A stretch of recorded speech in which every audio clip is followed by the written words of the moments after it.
So I learnt what a mic drop was the other day. I'm not going to do it. If I can have the lapel badge on, mic on, please. Okay, I'm going to hand the meeting over shortly to Yvonne, Simon and Mark. But I wanted to take a few minutes just to actually reflect on the 12 years of my time with Shaping. 5 years as volunteer and 7 years as the leader of this wonderful organisation. If I look at the business highlights, or the education highlights, or the community highlights, there are many.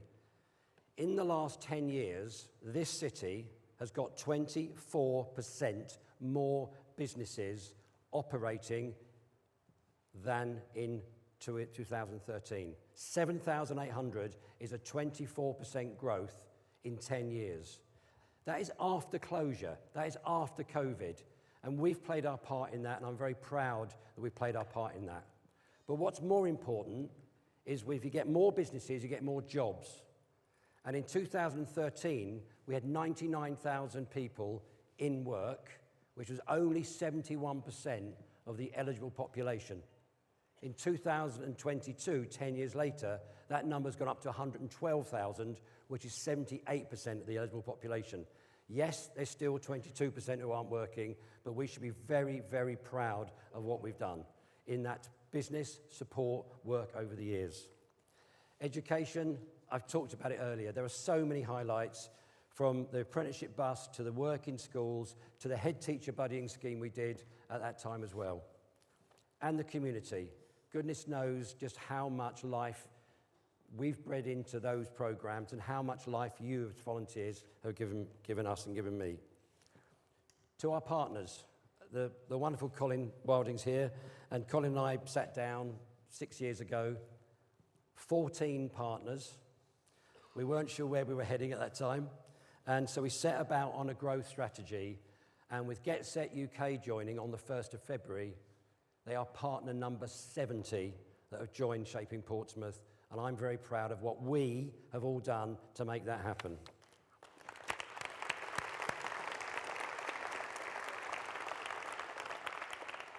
Let me give you an example. If you're new to Shaping, let me give you an example.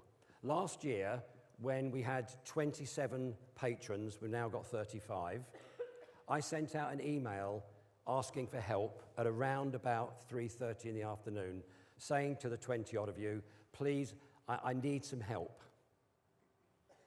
7 minutes later, I got the first offer of help.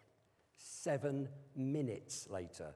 Within 24 hours, 14 of the 25 of you had offered us help.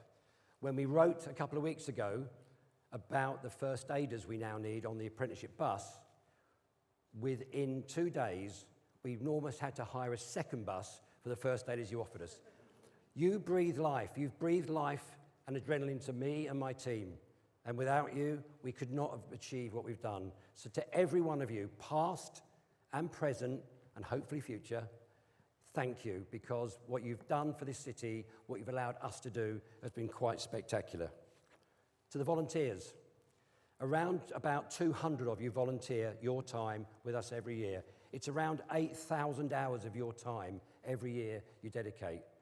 Again, we've got so many memories, so many friendships, so many partnerships from all of you. I cannot thank you enough for the 7 years you've supported me here. So, to my staff, I'd like to start with Sam McGrath, who's not here today, who's been by my side at work for 4 years. She's leaving Shaping at the end of the month, and I wish her luck for her new venture. Sam joined in December 2019, and you know what happened 4 months later? We had COVID. Sam was a contractor, so I actually could furlough Stu, and I could furlough Matt, but I couldn't furlough Sam. So she literally, with me for the 3 months of Matt's absence and 6 of Stu's, was by my side, helping us through that crisis. And I wish her well in her new venture. To Stuart Brown, who left us last year, and again contributed significantly, and to Matt. Matt's been actually with Shaping now. This is his 11th year. And Matt has grown up from boy to man. He's now a father, and it's absolutely been wonderful, the journey that we've been on. September 2022, we were lucky enough to actually see and engage with and now work with the lovely Marion Glover.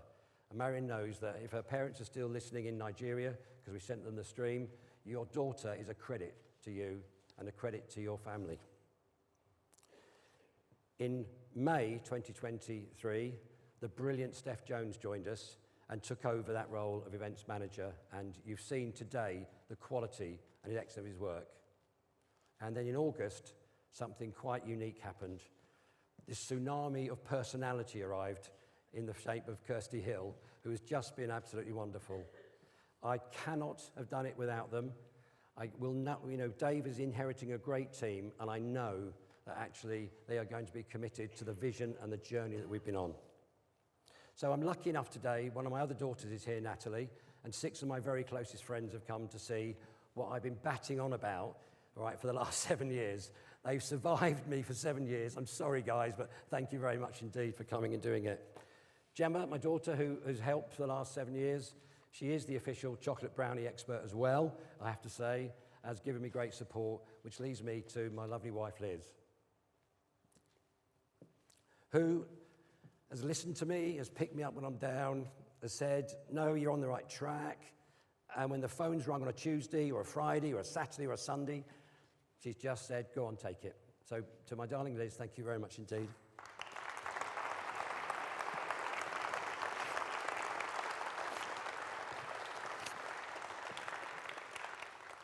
Which just leaves me. I can't tell you what you've done for me personally. I can't tell you the love I have for this city. And I can't tell you just how I'm going to miss you all in every Monday, Wednesday and Thursday, and some other days, how we just have moved what we've moved on. All I can say is thank you in my own way.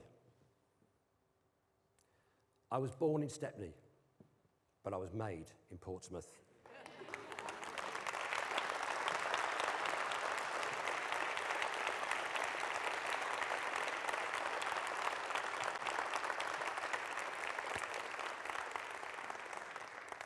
Thank you for giving me the 7 greatest years of my working life. Thank you.